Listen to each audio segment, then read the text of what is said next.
It's been hectic at home and work lately.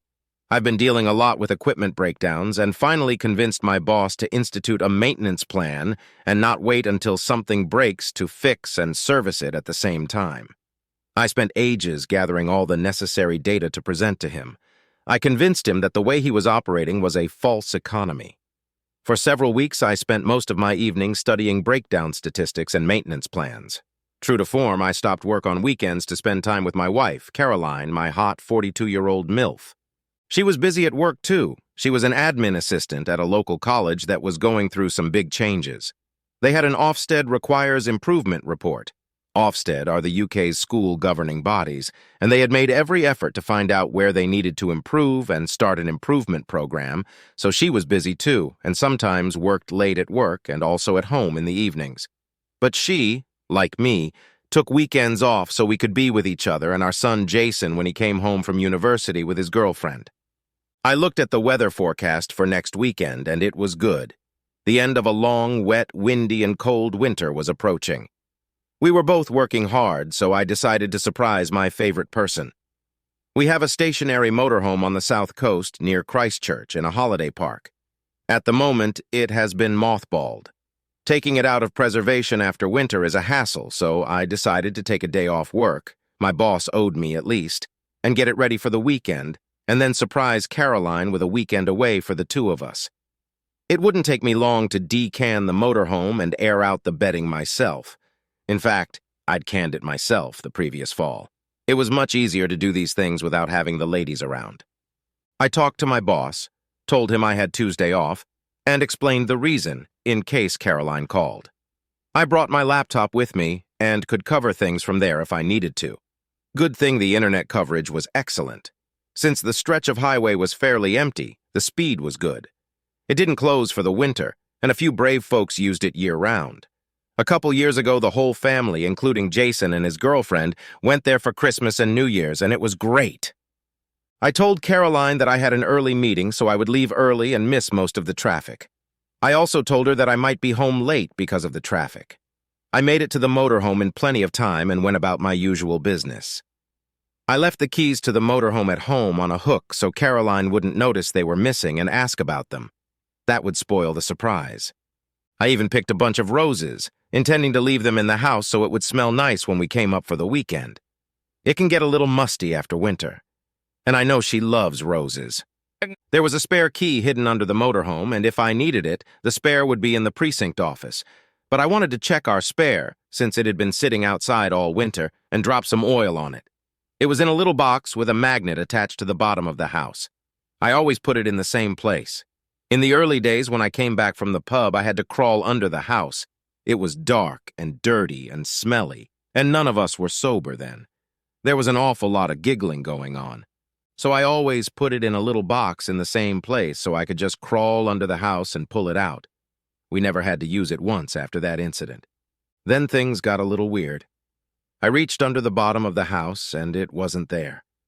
Not wanting to get dirty and sober, I used the flashlight on my phone to see where it was. It was all wrong place, wrong orientation. It was a foot or so away from where it was supposed to be, and at the wrong angle. I always put it there so it would be easier to find. Well, that was the plan. Then when I got into the house, I saw that the refrigerator was closed, and you always leave it open. Otherwise, it would stink in there. I opened the fridge expecting to see a mass of mold and a disgusting smell, but there was nothing there. And that got me thinking. The van didn't smell as musty as it had in previous years. I wonder if someone used it. My thoughts immediately drifted to Jason. But I'm sure he'd tell us, and it's a long way from his university so he could find a place closer to rest. I was a little more careful now, turning on the faucets, and a small stream of water came out, which was strange, too, because after the water was turned off in the fall, I'd drained the faucets and left them open in case the water froze and burst the pipes, and these were closed. Now even Jason knows to leave them open. Okay, now I'm a little concerned. Next was the electricity meter. I know from previous years how much it used up over the winter, and it's not that much. A quick check of the meter showed it was a lot compared to previous years. I didn't have the exact numbers with me, so I'll have to double-check when I get home. I took a picture of the meter on my phone and at the same time sent Jason a text asking if he had used the motorhome during the winter. I walked around the house with meticulous care, but nothing seemed out of place. I was wary, though. I started putting things away, pulled out all the bedding and hung it outside to air out. It was in sealed bags and had been washed before we put it away. Finished with that, I decided to make myself some coffee. It had to be black, as I hadn't brought milk with me. But that's no problem. I can drink tea or coffee without milk. I prefer it with milk, but you can do without. So, I put the kettle on, looked inside, and saw that there was some water left at the bottom. I expected it to evaporate over the winter, even if you close the lid, which it usually does. Just another thing to add to the list. I then set about wiping things down, dusting and such, while waiting for the kettle to boil. I walked over to the coffee can. It was probably expired, but it didn't matter. But it was almost full, I can't say for sure, but I think it was almost empty when we left. I checked it, and it was fine. It expired in 6 months. We try not to leave too much stuff in the motorhome for the winter. That Christmas, we had to take almost everything with us when we arrived, even the kitchen sink. One more thing to put on the list. I thought about calling Caroline, but decided against it. If there was anyone else in the house, she'd feel spoiled and wouldn't want to come here again. I had to figure it out and probably keep it to myself. Let's hope it was Jason. Either way, I'm sure she'll be busy, and I didn't want to ruin the surprise. I sorted out the motorhome and headed home, taking the roses with me. No point in leaving them there. I could give them to Caroline as a surprise. On the way out, I stopped by the company office and asked in an innocent tone if it was okay to do that. Had anyone been seen near our house lately? The staff said they hadn't seen anyone, but about once every couple weeks they noticed a fairly new red Mercedes parked near the house that they knew was empty. They thought it was odd because people who drive cars like that generally don't use the recreational parks, and it was red. They thought it must have been okay because in the winter the gate could be opened with a key, so they must have had a pass. The office staff didn't have much work to do in the winter. As I drove home, stuck in traffic, my thoughts began to wander. Who was using the house, and who would know where the key was? There were only 3 of us. While I was stuck in traffic, Jason called me. It wasn't him. I told him I thought someone had used the motorhome, but to keep it quiet. I didn't want to worry his mother. She has enough on her mind as it is to help deal with Ofsted's problem. I told him I was planning to visit the motorhome this weekend as a surprise for her. So, if it wasn't Jason, who was it? Stuck in traffic on the Salisbury exit, you give your thoughts time to wander. And that's not good. Maybe I'm reading too many stories on the internet. I started to put 2 and 2 together, but unfortunately it came out to be either 3 or 5. It wasn't me, it wasn't Jason, it could only be Caroline. But why? I started going over in my mind all the signs of someone having an affair. She didn't dress differently, she didn't rush into the shower as soon as she came in. She worked late, but I always knew it and tracked her phone. She was always where I thought she should be. Her phone wasn't always on, though, and in some parts of the college the signal didn't pick up. Our sex life was the same. Maybe it was downsized a bit because we both worked a lot. But we managed it on the weekends, even with the kinky things she liked to do. And then a plan popped into my head. As I waited outside the castle in yet another traffic jam, something I'd heard before popped into my head but thought it was good advice. Trust but verify, and sitting here I came up with a plan. Or rather, several plans on how to do it. I continued to wait and ponder. Was I spending too much time online? Was she having an affair? And why would she travel so far away since there were plenty of hotels where they could stay? But someone was taking advantage of that. It's awful when you have time to think. Your mind descends into dark alleys. But then again, I didn't think it was her. I didn't see any signs. Or was she good at hiding them? Or was I too gullible and stupid to see? Or both? Okay, the first thing to do is protect yourself. Legally, if you break up for any reason, everything is split half and half. I love this house we've lived in for the last 15 years or so, and we've made it our own. I've sweated blood over some of the work I've done, and worked long hours to pay for the things I couldn't do. And then there was my pride and joy, a maroon MGB GT V8, almost completely restored. The savings account was quite healthy, mostly due to the overtime I was getting because cars were constantly breaking down at work. If it turned out I was wrong, no harm done. That was important. My next trick was to install some cameras in the van.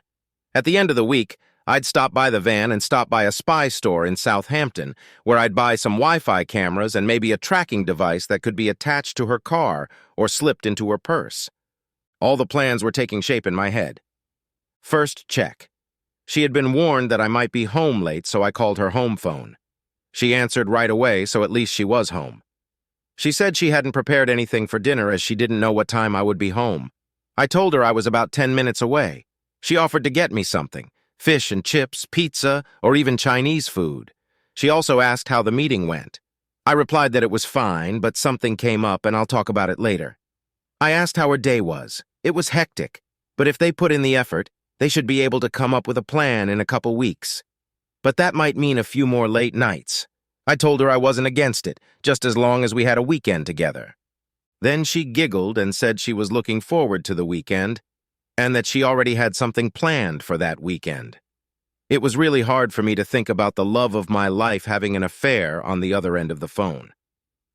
I felt ashamed of myself and my thoughts, but I had to find out who was in the van in order for the plan to fully materialize. So, second challenge, I ordered pizza, a meat feast, my favorite, but not hers. I got home and everything was ready, even a bottle of wine. A little weird for a Tuesday, but whatever. I opened the box and she noticed it was a meat feast.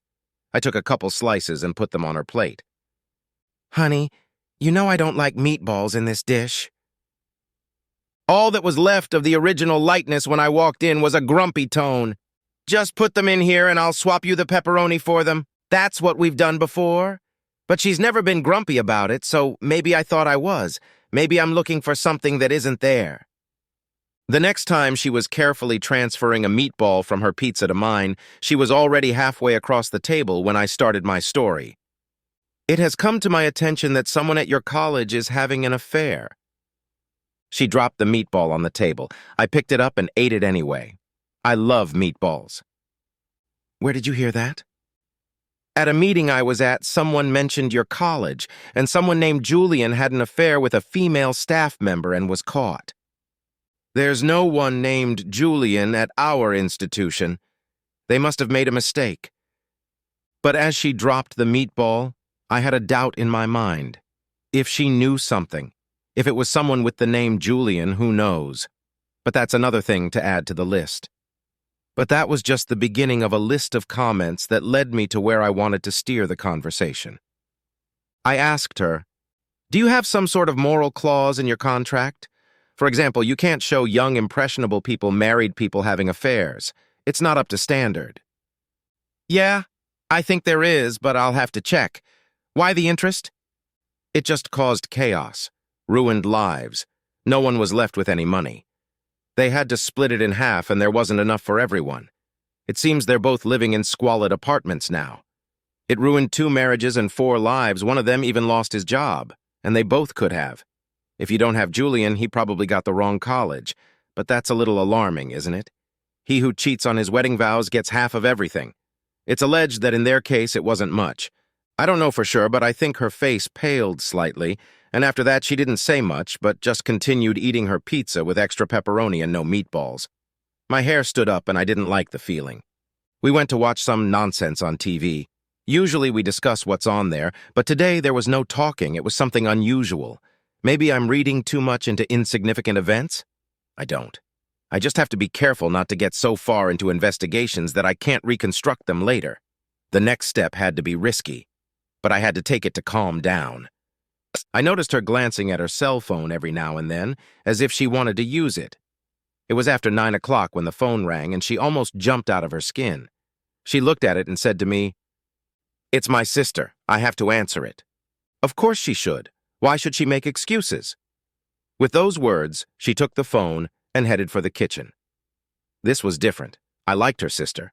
I liked almost all of her family, but her parents were a little weird. She usually answered the phone in my presence. We just turned down the sound on the TV, and sometimes I'd even join in the conversation. I was looking for unusual things, and now I was looking for them. I was seeing them. I turned up the volume on the TV a little, walked around the couch, and headed for the kitchen. I was going to eavesdrop. It was something I prided myself on, but I had to trust but verify. I couldn't hear well because the damn TV was on too loud, but it didn't sound like, "Sorry, honey, but we're busy right now. I'll call you tomorrow. Bye." It was too fast. I waited, and then I heard the words I'd been dreading. I heard her say, "I think he guessed it. Don't come near me tomorrow." There was a pause. "He's acting inadequate. I can't lose him." Another pause. "No promotion is worth my marriage." I had heard enough. I returned to the couch and continued watching TV. I had no idea what was on. She came back. I asked how her sister was doing, and she said she was fine. Young Emily had scraped her knee, but that was quite common. She was a bit of a tomboy. Then she clung to me and hung on to me. She whispered in my ear, "I think it's time for us to go to bed, if you know what I mean." Oh, shit. I tried my best, but it's hard for me to keep going, thinking about the fact that someone else might have shared this woman, but I managed. When we were done, holding her in my arms, I said, "That was a little weird for the middle of the week. What's gotten into you?" "I just love my man, and lately we haven't done much during the week. I decided to do a little digging." "So it's not guilt?" I expected a retort, but nothing came. I left for work in the morning as usual, but I called my boss and told him I had another day off, but I'd be in touch if anything important came up. The doubts in my mind were enough. I went to the local second-hand store and picked up a used smartphone. A quick trip to the library to use their computer and open my Gmail and Hotmail email accounts. Next stop was the local supermarket where I bought a cell phone with a SIM card, all registered to my new email accounts. It didn't cost much, and if she was innocent, I could lose all the costs. If she was guilty, however, the money was not wasted. On the way to the van, I popped into a spy store in Southampton and bought 2 Wi-Fi cameras and a beacon that I could stick in her car or in her purse. I installed the 2 cameras in the motorhome. I connected them to the Wi-Fi. One overlooked the bedroom and the other overlooked the living room and kitchen. I was able to plug them in, no batteries needed. They were motion sensitive and sent video directly to my new phone when activated. As an extra precaution, I took a coffee can off the shelf. It was some junk that had been lying around my workshop at home. I shook most of it out and pulled out some sleeping pills we had left over after Caroline's mom stayed for a week. I crushed them up and mixed them with the coffee. I didn't know how many to use, so I kept adding them until the white color was visible in the coffee. Next time I visit, I'll be sure to bring another jar with me. I sincerely hoped I was barking up the wrong tree. Driving back home, I drove past her college. A newly registered red Mercedes was parked in the parking lot. Next, I spent some time going through the paperwork. By this point, I was pretty sure she was having an affair, but I still wanted to leave a way out in case I was wrong. If I was wrong, I'd have to live with it. We got into bed and she started showing affection again, which was weird. I looked at her and said, "We haven't done it for a week and now you want it twice in 2 nights. What's wrong? Your boyfriend doesn't give you enough for a week?" The look of shock on her face was amazing. "Are you accusing me of having an affair?" She turned back to me. "I just wanted to know how my attention span has changed. Some months I only got sex on weekends and now twice in 2 nights I can barely keep up." She repeated to herself, "Are you accusing me of having an affair? Does the hat burn on the thief?" That silenced her. It was nonsense, of course, but there was a result. After that, she froze a bit, and we did nothing, not even hugging. Things were only getting worse for her. But I loved her and planned a way out for her if she agreed. But I also planned to protect myself if she didn't. Thursday night, I came home and got everything ready. When I walked into the house, Caroline looked beautiful. I think she was trying to find a way to put on makeup and not seem too needy. It wasn't one of my favorite dinners, but pretty close to it. There was a bottle of wine, and it was a nice meal. We chatted about all sorts of nonsense, my projects, her college, the plans they were making to get out of the mess they were in, and how things were going. Then, to break the rhythm, I did something unusual. Usually, she cleans up the plates and puts them in the dishwasher, but this time, I did it. In a hurry, everything went into the dishwasher. Everything was out of place, but I didn't care. She was a little taken aback by this. I sat down at the table, leaned over to her, and asked her to give me both hands. She did. "Honey, we need to talk." Her face lowered. I looked her straight in the eyes and said, "I love you with all my heart. I don't know how I would live without you." I paused for a moment and then continued. But this Julian thing has got me worried. We've both worked so hard for this place to be a good place to live, for our son to grow up here, for us both to love this place. But if one of us fails, we both lose everything. So I've come up with a plan. You won't like it. I won't like it either. But it's the best I can do. She looked completely confused. That was good. I pulled a piece of paper and a pen out of my pocket, unfolded it, and showed it to her. At the top it said, Post-nuptial agreement. I could see she was starting to get angry. Why? She said. Look, in this country, if I cheat on you, I'm still left with half of everything. And vice versa, if you cheat on me, you get half of everything, including this house, motorhome, and cars. Either way, you didn't cheat, I didn't cheat, so what's the problem? She paused for a moment and then came back. I don't want to. Why not? It's just not fair. And what do you have to hide? I don't have anything. I love you, and I would never cheat on you. I have nothing to risk, and if you have nothing to hide, then why do you bother? I just don't want to, she paused, and that shows a lack of trust. I pretended to think about it.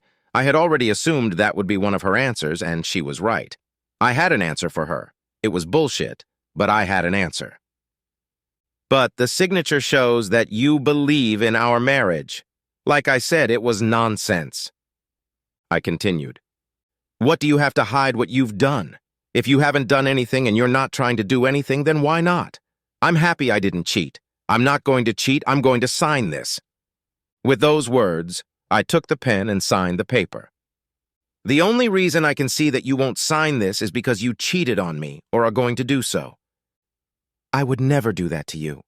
She was in tears, guilt written all over her face. I was sure I had the right to do it. I just need confirmation. So why don't you sign? I asked. It's a big step. I need to think it over. You're talking about a long-term relationship forever. What if we just break up? She was right. It was a valid argument because I had already thought about it. I stood up. I'll let you think about it, and I'll think about what to do if we just break up. But I'm going to go to the club for a beer while I think about it.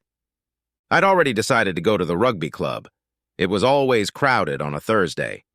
The thing about British rugby clubs is that they're full of knowledgeable people, doctors, lawyers, solicitors, psychiatrists, and the like. But the one I was looking for was a lawyer buddy of mine. We both used to play rugby together, but we were getting too slow and old, and that hurt even more. Now we play cricket together. I bought him a beer and asked him for a favor. I showed him my post-nuptial agreement. Without looking at me, he said, Do you think Caroline is having an affair? I only smiled as he took his eyes off the paper and looked at me. I need to consult with my colleagues, he told me and left. Our rugby club has corners where discussions take place. There is a doctor's corner, and sometimes they get together in a circle. I suppose they discuss symptoms and things like that and the best way to deal with problems, no names, no pack, that sort of thing. Same with psychiatrists and lawyers. Us plebs get the rest of the lawyers. I can't complain. It seems to work. My friend came back to me. The first thing he said to me, and this surprised me, You need to treat that crowd over there to one beer or two. They gave you advice and you paid them for it. Therefore, you're their client.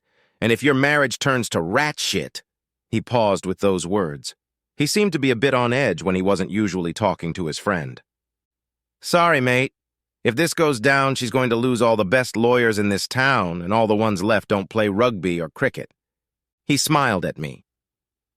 I went and paid for a few beers. He took me aside and we sat down at a table. He began. And if everyone wrote their contracts like this, we'd all be out of business. I raised an eyebrow at him. He said, You lay it out simply, without nasty words like reasonable or considering. You say that if either of the two named partners is caught having a sexual relationship with another person not named above, that agreement will come into effect. A sexual relationship is defined as placing any part of your body inside the body of another person not named above. Allowing someone not named above to place anything inside your body without objection, and so on and so forth. Will that hold up in court? I asked. Our regular divorce attorney photographed this as an example, so I think yes. We can tweak a few things, but overall it's pretty solid. According to him, the financial side is pretty generous.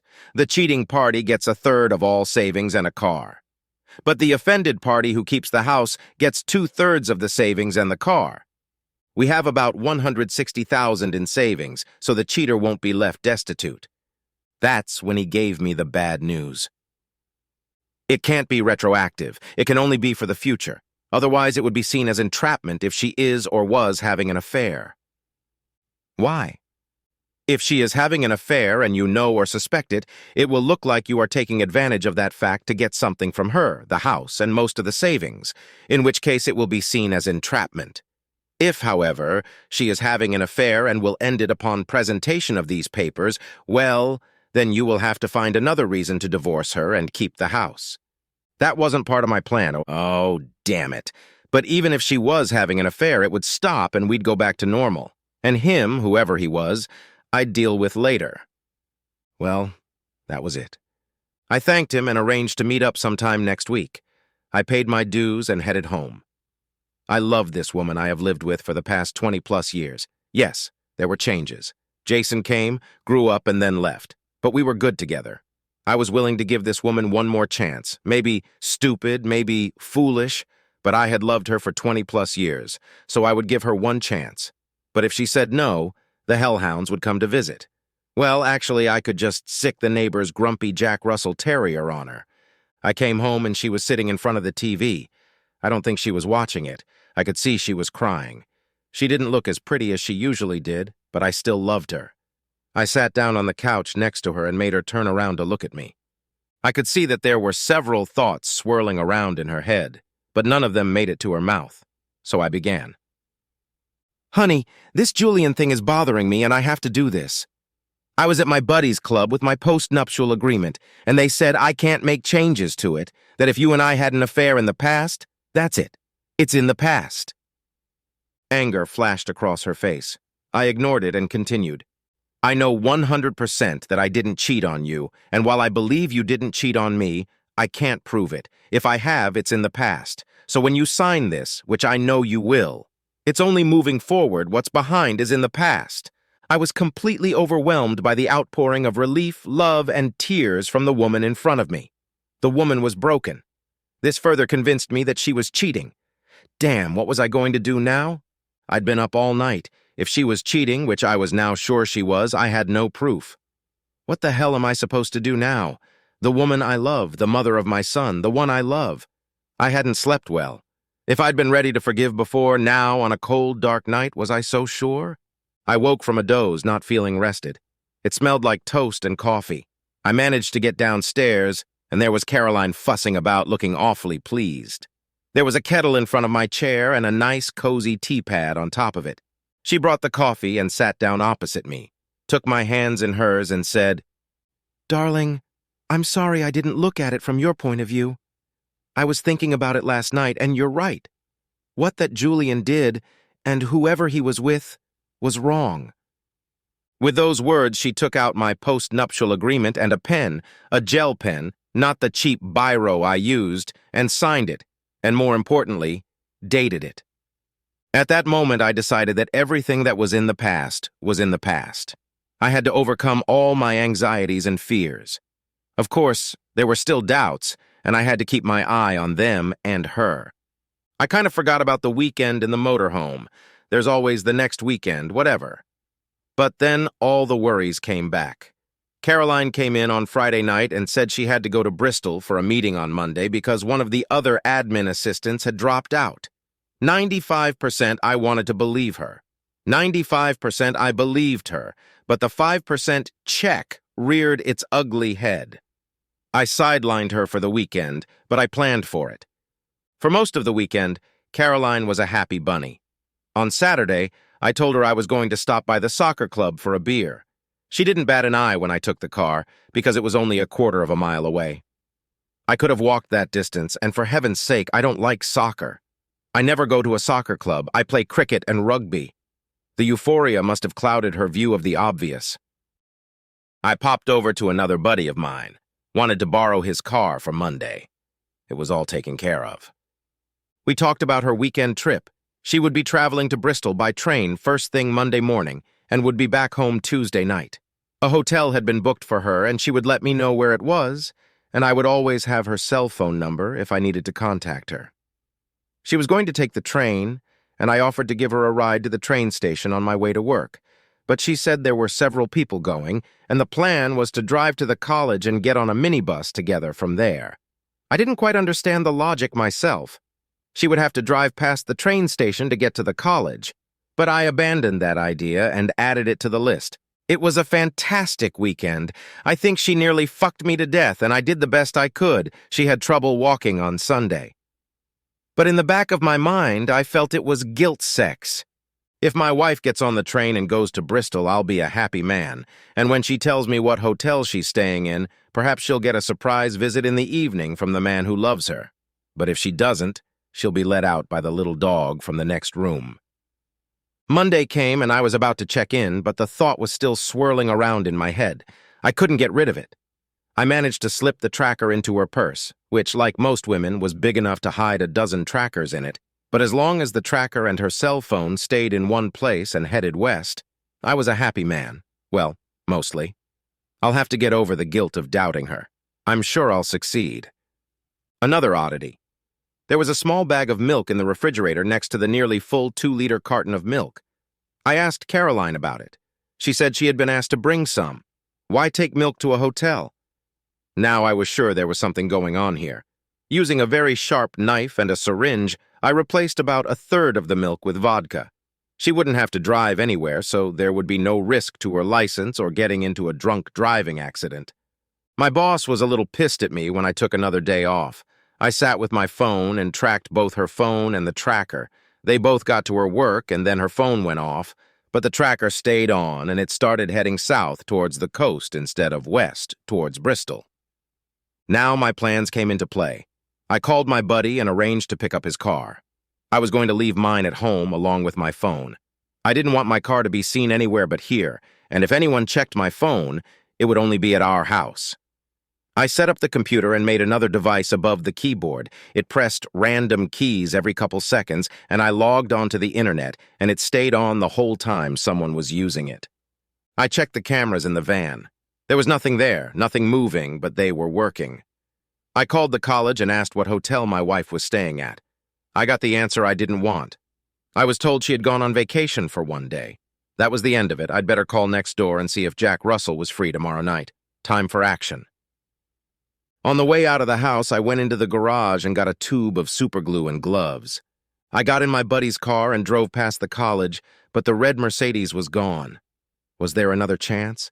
I stopped by the local sex shop to buy some lubricant, a couple small plugs, and a pair of handcuffs. As I was leaving the store, I saw something else that caught my eye. I paid cash and tried not to leave any traces. When I got to the recreation park, I didn't pull into it, but parked my buddy's car on a nearby street and went inside. And yes, there was a red Mercedes estate there, but it wasn't parked by our van. On the way in, my phone made a few notification sounds, and since the only notification I had set up was from the cameras, I guessed what it was. I was now logged into the Wi-Fi system and could see what was going on in the van, and my worst fears were realized. She was there with him. They must have had quick sex. There were clothes lying everywhere. It was all being recorded on my phone. She got up and made coffee, moaning about how shitty it was, but as I'd removed all the tea, that was all that was left. He advised her to use more milk to mask the flavor.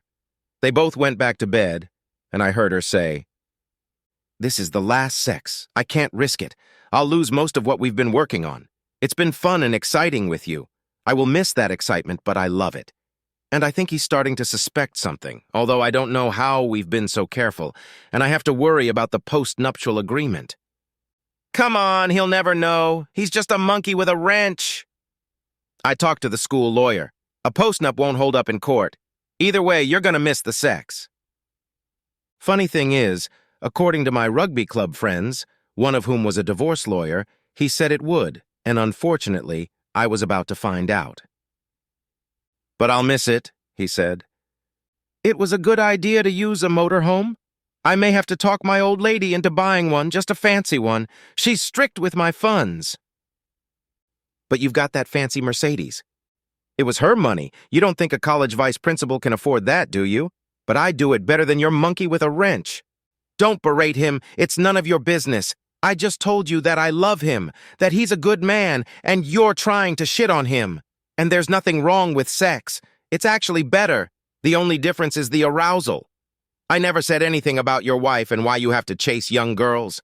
He ignored her words and continued. Maybe we can resume our relationship when he's not so suspicious. When I become a director, I'll need a new secretary, and you know what that will mean. I saw her smile at him. Yes, I know you'll want more of me. I'll think about it. She paused. No, this is the last time. I love him and I can't lose him. You've been fun to be with. She yawned. Must have made him yawn too. You know I'm feeling pretty tired, don't you? We have time for one more time and then we'll rest before we go out to eat. I should be ready for his call around 7 o'clock. I didn't look at them. It was too painful, but I took notes anyway. They didn't seem to have slept very long, and I didn't hear any sounds that would make me think she was enjoying it. I'm sure I was better than he was, or maybe it was because they were tired. It wasn't long before they fell asleep. While watching the video, I tapped sharply on the side of the motorhome, but no one moved. Good. I went into the house and found his pants, car keys, his phone, her phone, and purse. I took the bag I brought from the sex shop and the trash can. I put on the gloves I had with me. I wasn't going to leave fingerprints on anything I was going to touch, and I certainly wasn't going to touch it with my bare hands. I couldn't decide which to put on first, the cage or the handcuffs. I pulled out the cage cummerbund and the little brass lock. I only managed to secure one of the handcuffs on it. I enjoyed every click of the handcuffs ratcheting around his man parts, tightening them as tight as I could. Then I pulled out the superglue and dripped a drop or two on the brass lock and keyhole of the handcuffs. The next part was a little tricky. Good thing I'd guessed to bring lube with me. I inserted a plug in the ass of each of them. They were quite small, uncomfortable, I suppose, which is what I had hoped for. But I was very relieved when I pulled them out after the superglue on them dissolved. Perhaps I should have inserted the plugs before the cage and handcuff scene. Then I smiled. Who cares? It's all there already. I then fastened Caroline's left wrist to the other end of the handcuffs. Then I started pulling all the fabrics I could find from the motorhome. Towels, curtains, even rolled up the rug in front of the fake fireplace and threw it outside. Anything they could cover themselves with. Their clothes were already folded by the front door. I even took all the sharp knives out of the drawer so they couldn't cut the furniture. Then I took pictures of them on their phones. I had planned to use only her phone, but I managed to unlock his phone with my thumbprint. I then removed the passcode. The hardest part was getting the sheet they were lying on out. I had to cut it open. I even took the pillows and toilet paper. I also took away the coffee can and cups they used, the milk I kept. So, next step of the plan, I took his car, parked it next to the one I used myself, and moved the folding bike I had into it. I put all my clothes and things in a plastic bag in the back seat of his car. I wondered what to do with his car. There were no gravel pits nearby that I could drive it into. I didn't want to drive it into the river or the sea. Setting it on fire in the woods meant it would be found anyway. I wanted her to disappear altogether. No, there was something I'd read about on the internet. I drove the car to the edge of town where all the bad people hung out. I left it there with the doors unlocked and the keys on the dashboard. If this gang had been reasonable, it would have been quickly taken off the street and sold, replaced with license plates or dismantled for parts. But it would probably just be driven or wrecked. Whatever. I still had their phones, her purse, and his wallet with me. I took all the cash out of his wallet and her purse and put it in mine. There wasn't much in there, but it would pay for some of the sex toys I bought. His credit cards I left on the car seat in case some enterprising malcontent used them. I took her credit cards, broke them in half, and threw them down the nearest drain. His wallet and her purse went in the trash can. I pulled out my folding bike and headed towards the recreation park. Just out of the neighborhood where I felt a little calmer, I pulled out the piece of paper I'd brought from home and made a call from his phone. It struck me that I didn't even know his name. Maybe he was just the deputy director. I could look up his credit cards. Hello, is this the South Coast Gazette? Yes, who's speaking, please? Informant. And then We don't take information over the phone unless you can confirm who you are. I'm afraid I can't do that. I work for our local MP, and I'm afraid he's doing something he shouldn't be doing. These Greens are always so up in arms and think they are better than everyone else. He is now in a motorhome with another man's wife. I think there is some perversion here. MPs flirting with each other is nothing new, but the perversion adds to the excitement, and the fact that he's a local Greens MP adds even more spice. I guess they took the bait because they asked where it was happening, and I told them. I kept walking back towards the holiday park and found myself a nice, quiet, secluded corner from where I could see the motorhome and observe what was going on inside, which wasn't much. I saw a car pulled up not far from the motorhome. It was an odd place to park. I kept myself busy by sending little video clips from my phone to both of their phones, and then sent pictures and videos to everyone on their contact list, from their phones and even to the South Coast Gazette. This kept me busy for about 20 minutes, and then their phones got too busy. They kept calling and they kept getting messages, so I gave up and turned them off. I noticed a little movement on the camera. I think they were waking up. I quietly slipped around until I was at the motorhome and then gave it a quick tap. The look on their faces when they woke up was amazing. They were both screaming a lot, but his scream was a little different.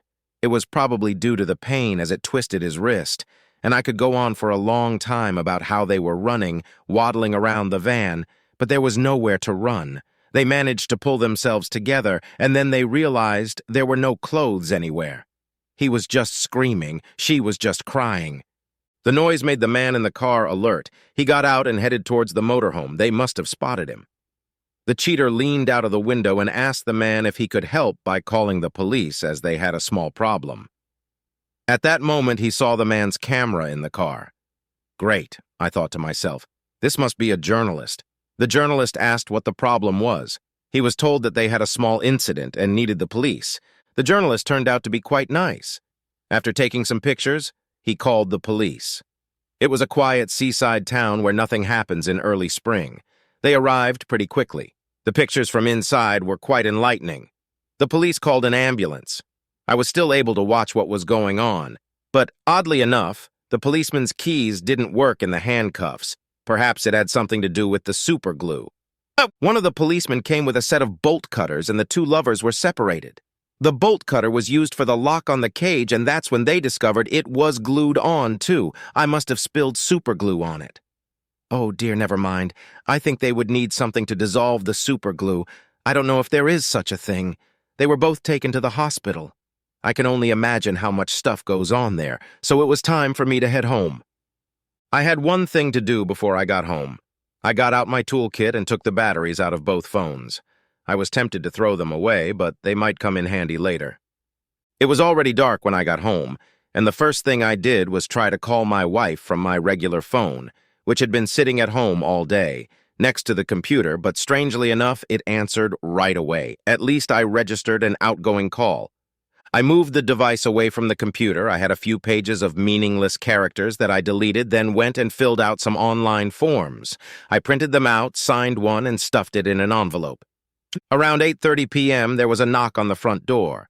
A young police officer was standing there. He asked me to confirm who I was. I confirmed, and then he asked where my wife was. I said she was in a hotel in Bristol, and I'd just tried to call her but had no answer. He showed me a picture of a woman on his phone and said, "Is that your wife?" "Well, yes, it looks like her, but she looks a bit rough." "I'm afraid she's not in Bristol, sir. She's at Christchurch Police Station. I believe she was in the motorhome you've got there." "I don't know why she would be there. She must be in Bristol for a meeting or something." "I'm afraid you'll have to ask her about that, sir. Can you go and get her?" "Where's her car? Why can't she get home? How did she get there? Can't she get back the same way?" "Again, I'm afraid, sir, you'll have to ask her that. And may I ask where you've been all day?" "I've been here. You can look at my computer log if you like. I was online all day." He wrote it down and took my word for it. Okay, my buddy's car could be a problem if they checked it out, but I was hoping they wouldn't. Either way, until proven guilty, they would have to prove that I did something. I'm sure if they bothered to look, they'd find something. But I'm sure they have too many hate crimes to investigate. I got in my car, drove to Christchurch Police Station, walked in and said, "I've come to collect my wife." The constable asked if I had any clothes for her, because at the moment she was only wearing one of those silver foil sheets and a blanket. I replied that I didn't have any, that she needed clothes must have gotten lost in my memory. Perhaps the young policeman who came to my house didn't mention it, or if he did, I didn't hear it. I told him I didn't have them. I must have forgotten when I was in a hurry to get here anyway. Where are her clothes? To which I got the usual reply, "You'll have to ask her, sir." They went and got her. She was a mess, her makeup was off, her hair mussed, she looked terrible. She ran up to me. She almost tried to hold out her arms until she realized she was naked under the sheet. I raised my hand when she was at arm's length and handed her the envelope. I think she guessed what was in it. She collapsed to the floor and cried. I had to help her up and walk to the car. One of the policemen came over and helped me open the doors and such. The nice policeman helped me put her in the car. I told him we were going to put her in the back seat. As we were putting her in the car, I saw a woman on the other side of the parking lot that I thought I recognized. She was hitting a man over the head with her purse. He was also wearing a silver blanket. The police officers helping me left us, rushed over to her and dragged her away. I headed for the house and she cried the whole way for 2 whole hours. But I wasn't going to go to our house. I didn't get along well with her parents, but we tolerated each other. They are very religious, and although I am not a religious person, I think the 10 Commandments, the Magna Carta, and the Sikh belief in the equality of one and all, as well as trying not to make the mistakes that humans make all the time according to the teachings of Cicero, are a good basic set of standards to live by. Although I must admit that I wasn't always able to do this, especially when I was younger, and in the last week for sure. I wasn't sure how they would take me showing up with her like this, after all the pictures and videos I'd sent them, and everyone else. When the car finally stopped, I walked over and opened the door, gave her my hand to help her out, and then she realized we were at her mom and dad's house, not our house. She looked shocked. She looked at me through her tears. "Please take me home." "No. Please, why not?" "I gave you the right to choose." "What choice?" she said through her tears. "To cheat or not to cheat. You chose to cheat. I suspected you were having an affair, but I had no proof, so I gave you a chance. If it was in the past, we could have moved on, grown old together. But you decided to keep cheating. They saw me pull up, her mother came out, and the first thing she did was slap her daughter in the face. Then she looked at me and asked, 'Is there any chance?' Not a chance." Caroline looked at me and said, "I'm sorry, please take me home." I looked at her, and with sadness in my voice said, "I gave you a choice, and you ignored it." Her father was there. He started to help her walk towards the house. I turned around and walked back to the car. Her mother followed me and asked me again if I had a chance. I pulled out my phone and played her a clip of him asking to resume the relationship after I stopped being so suspicious, and she replied, "Yes, I do. You'll want more of me." "I'll think about it," but interrupted the clip before I could say no. I got in my car and drove away. Epilogue. The post-nuptial agreement came into effect. She was advised a proper divorce lawyer. He was actually from my rugby club, but it was just advice. He told her that if she signed a post-nuptial agreement and then voluntarily went and broke it, she had no leg to stand on. She didn't try to challenge him. I got the house, just over £100,000 and my MG. As you may have guessed, they both lost their jobs. They didn't have a moral reservation, they didn't need one. The reason was undermining the reputation of the college. I think the military used something like that. He got divorced. I think she took him to the cleaners. It was rumored that they had a prenup since she was quite wealthy when they married. He will never work in the education system again. Nor, I suspect, will she. I gave Caroline the motorhome. I wouldn't want to ride in it again. I believe she found a small job there, so I was told by Jason, who has nothing to do with her except occasional phone calls. I saw her at Jason's wedding. She looked awful. I was between girlfriends at the time and didn't bring any. She came up to me and said, "I'm sorry, can we try again?" I gave you a choice. You chose cheating. I turned around and walked away.